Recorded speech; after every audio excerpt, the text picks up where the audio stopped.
Now let's jump back to last Monday when UK Column had an exclusive.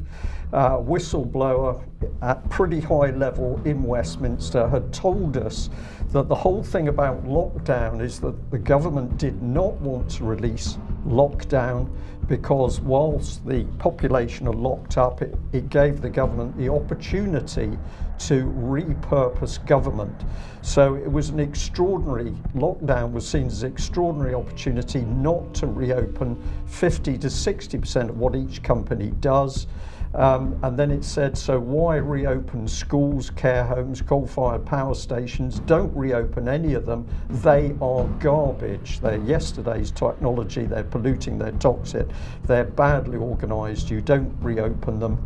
And the individual went on to say that if huge amounts of money was to be brought to bear, £240 billion, increasing debt by 7 times, it was pointless reopening all the old stuff. Now was the time to, quote, reinvent society. So this person who was able to talk at very high level with very senior members of the civil service and the government said the government did not want to reopen the country because while the country was locked down, this whole reinvention, repurposing, transformation policy of government could go ahead at speed. And of course, a major part of it was introducing AI right the way across the civil service, which is going to result in thousands of job losses. And that is going to be mirrored out across industry, schools, hospitals, and such like. So the government does not want to lift the lockdown. And what we're seeing, Mike, is the delay. So let's come back to this one. We use this as our headline for giving our exclusive last Monday, but we're going to now say that Boris Johnson is coercing the UK public to accept COVID-19 house arrest, because that's what it is. It isn't lockdown. We're locked up in our houses, and if you're elderly, you're going to be locked up in your house for many months to come. Now, the coercing is not UK Column words, as you'll see in a minute, but just so that we know what coercion is, it's the practice of forcing another party to act in a, quote, involuntary manner by use of threats or force. Now let's take our minds back to this diagram which UK Column produced, showing that Bill Gates was absolutely central to every single piece of policy around COVID lockdown and the desire to get those vaccines in. And you've just shown, Mike, that they are still after getting Bill Gates vaccines to everybody in the country before we're free. But this is the bit we need to concentrate on, the Scientific Advisory Group for Emergency, SAGE. And what have we got to report? Well, we were given 2 days ago an internal document from SAGE, and let's have a look at what it is talking about. It's dated the 26th of March 2020. The headline is Options for Increasing Adherence to Social Distancing Measures. Question to be addressed: what are the options for increasing that adherence? The paper addresses 2 distancing measures: general social distancing by everyone and shielding vulnerable people for at least 12 weeks. So there's part of your answer, Mike. It's clearly known inside SAGE that they're not going to let elderly people out of their homes. And this is the note at the end of the document so that people know we're dealing in factual documents here. This paper was prepared by SAGE's Behavioural Science Subgroup, SPI-B, for discussion at SAGE 18 on the 23rd of March. Now, we've taken some damning excerpts out of this document, but it's real, and my goodness, this is so dangerous. So here's the government talking about persuasion, perceived threat. A substantial number of people do not feel sufficiently personally threatened. It could be that they're reassured with the low death rate in their demographic group, although levels of concern may be rising. And what does it go on to say there in bold? The perceived level of personal threat needs to be, quote, increased amongst those who are complacent, using hard-hitting emotional messaging to be effective, this must also empower people by making clear the actions they can take to reduce the threat. Now, that last statement, Mike, is not about the actions they can take. It's the actions the government wants them to take, and the reason it is saying it's going to make people more fearful in order to get this agenda across. But I'm struggling to see how this is not a direct psychological attack on everybody in this country. It is, Mike. It is a direct psychological attack. And if you look at the number of charities and organizations saying that we've got an increasing mental health problem in this country, people are stressed, people are, some of them in suicidal position. This is the British government using applied behavioural psychology inside the COVID science group to make people frightened so that it can put its agenda in place. When we get to the end of this document, you're not going to believe what it says. But let's move on. So here we've got part of a table which appears at the end of the document. It's called APPEASE. That comes from the title of the columns: acceptability, practicability, effectiveness, affordability, spillover effects, and equity. And I'll say to David, I'll come to you on equity in just a moment. But look at what it is saying down here. Use the media to increase the sense of personal threat. Use the media to make people fearful. And why do you do that? Well, psychologists have been telling us all weekend, you do that because when people are fearful and stressed, it is easier to use applied behavioral psychology to get them to do what you want. It even admits that this could be harmful, but of course it only describes it as a spillover effect. This is a bit like talking about collateral damage instead of saying thousands of people, innocent people killed in a war. This is a very callous document. David, equity we had a little discussion on, because when we look at this excerpt from the SAGE behavioural document, there's no humanity in it, there's no compassion. There is nothing to do with people being concerned about other people who are sick. But what does equity mean, do you think? Well, it's a very good question, because it could mean one of two things. It could mean some sort of impartiality or fairness. That's something that you would think the government would call fairness, because they love that word. It usually comes before they pick your pocket. But the other definition, the legal one, is of course a body of law that falls outside the common law. It's just very interesting that that word should crop up in that document. Indeed it is. So let's move on. We've got government-controlled social disapproval. Now think about this. For the government to be using social disapproval, the government has got to get into that community in order to stir up that disapproval. So it says social disapproval from one's community can play an important role in preventing antisocial behaviour or discouraging failure to enact pro-social behaviour. Consideration should also be given to the use of social disapproval, but with a strong caveat around unwanted negative consequences. So they're recognizing here that if you go in and stir up one part of a community against another part, what can you have? You can have brutality. You can have people attacked in the streets because they've dared to give the wrong response to another member of the public. And it goes on, government-controlled enablement.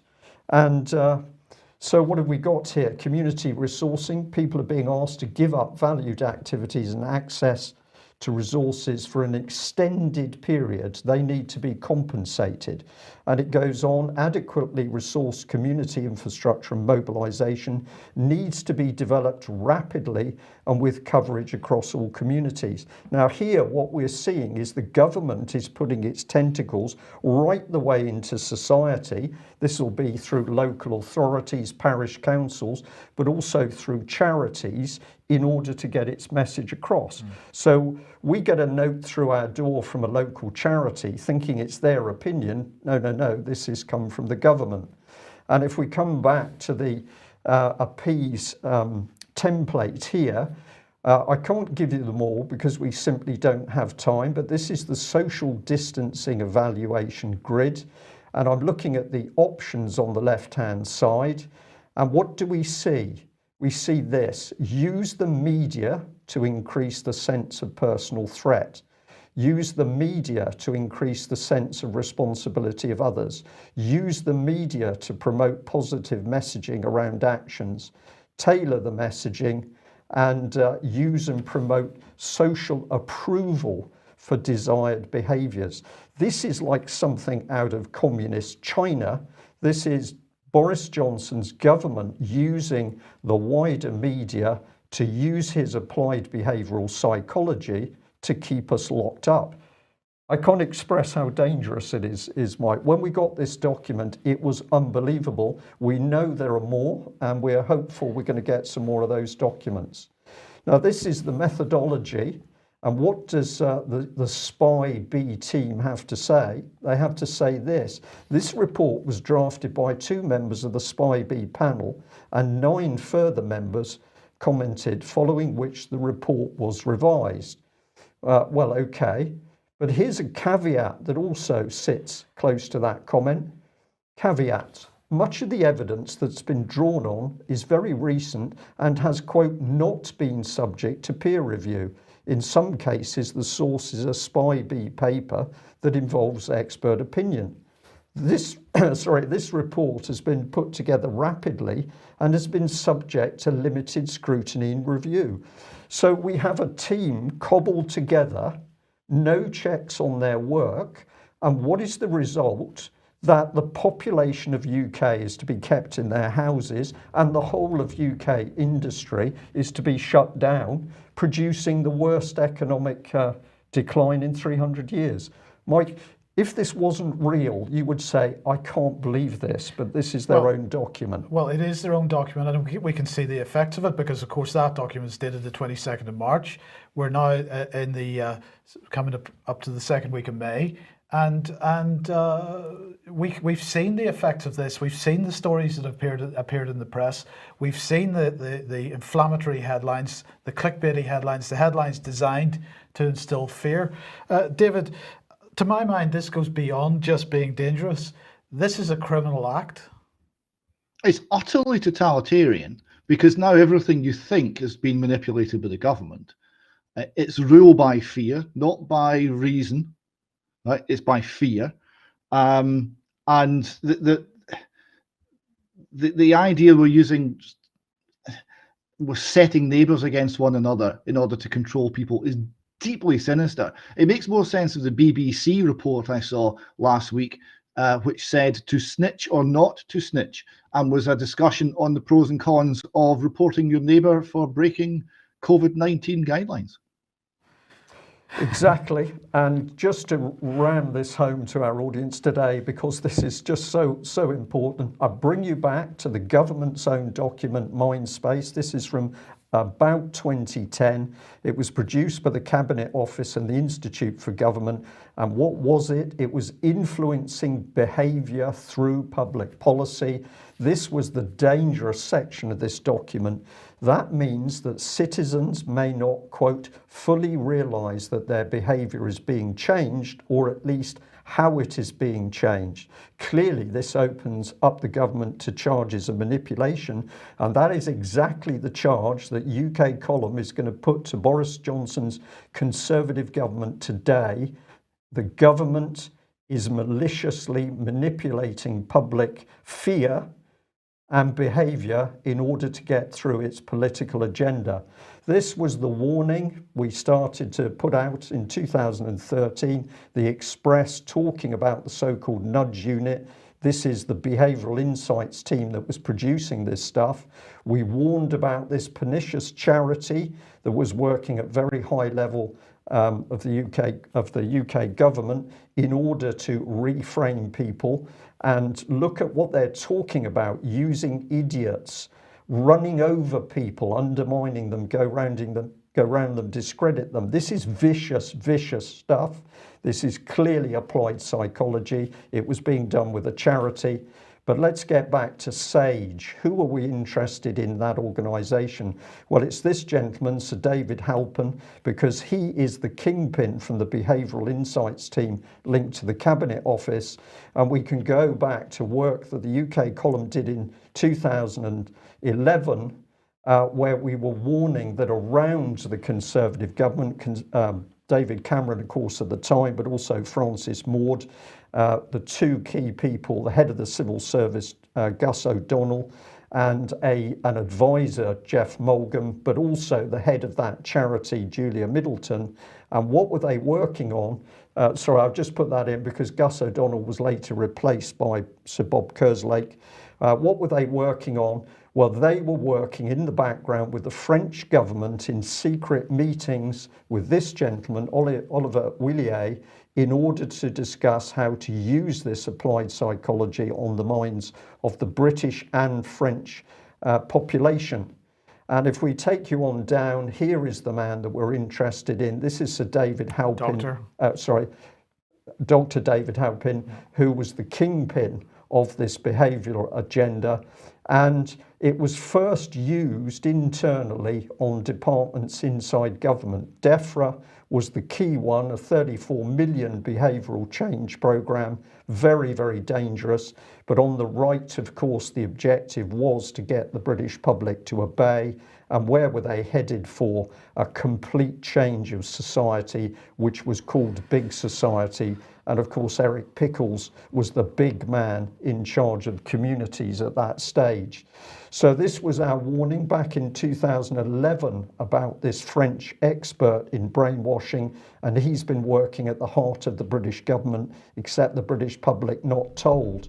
What's the result of this policy? Death. And here was the Mirror's article saying that between 7,500 and 17,500 elderly people have died as a result of this vicious applied behavioural psychology. Now, is Hancock the fool guy because he's the one taking the heat, and the people behind the scenes repurposing the government are the key ones? Let's ask the question. The Boris Johnson Conservative government is lying over the COVID-19 statistics. We know why, to create an agenda of fear. Why is that happening? Well, it's to enhance the effectiveness of applied behavioural psychology on the population and to bring in a repurposed society, economy, government and constitution. This is malfeasance in public office. That is a criminal offence. The killing of elderly people, many people would say, is purely murder.